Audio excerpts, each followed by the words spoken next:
السلام عليكم ورحمة الله وبركاته.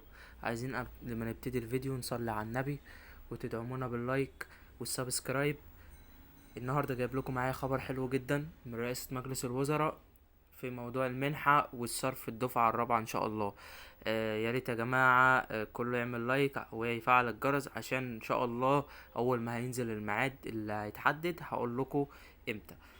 طبعا النهارده رئاسة مجلس الوزراء انا مصور لكم من الصفحة الرسمية عشان محدش يقول فين المصدر وفين الاساس. لا، انا جايب لكم من الصفحة الرسمية بتاعت مجلس الوزراء عشان حضراتكم تصدقوا ما تقولوش ده بيفيك خبر او بقول كلام من عندي. ودلوقتي هننزل عشان نشوف الخبر اللي اتقال من الاجتماع بتاع مجلس الوزراء، ويلا بينا نبتدي على بركة الله.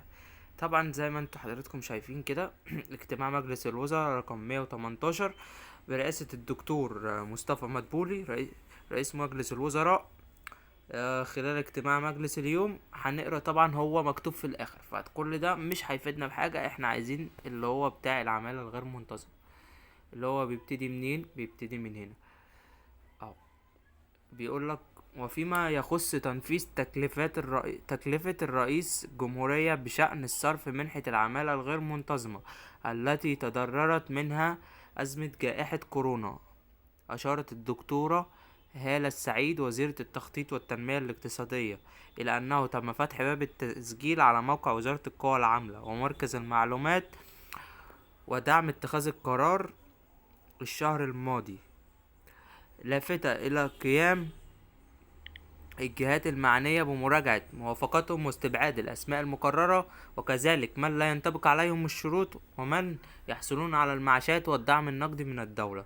وفي هذا الصدد وجه رئيس الوزراء بحصر العدد النهائي للمستحقين.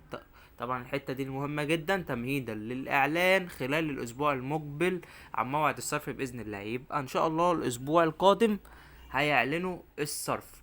يبقى احنا كده عرفنا ان شاء الله هيفرزوا الاعداد، هيعملوا لها حصر، والناس اللي هي بتحصل على معاش او بتاخد دعم من الدولة فلوس دي هتستبعد، او لو في ناس متوفية مسجلة او قالك اسماء مكررة، يعني في حد مكرر اسمه كذا مرة، ده هيستبعد برضو نفس الكلام. فهم هيحصروا العدد ان شاء الله، وكل الناس اللي هتستحق اللي هو ينطبق عليهم الشروط هم دول اللي هياخدوا المنحة بتاعت الوزارة. واتمنى ان يكون الفيديو عجبكم ان شاء الله. وياريت قبل ما تنسوش برضو تعملوا لايك والسبسكرايب وتفعلوا الجرس عشان ان شاء الله انزل لكم ميعاد المنحة اول ما تنزل باذن الله. والسلام عليكم ورحمة الله وبركاته.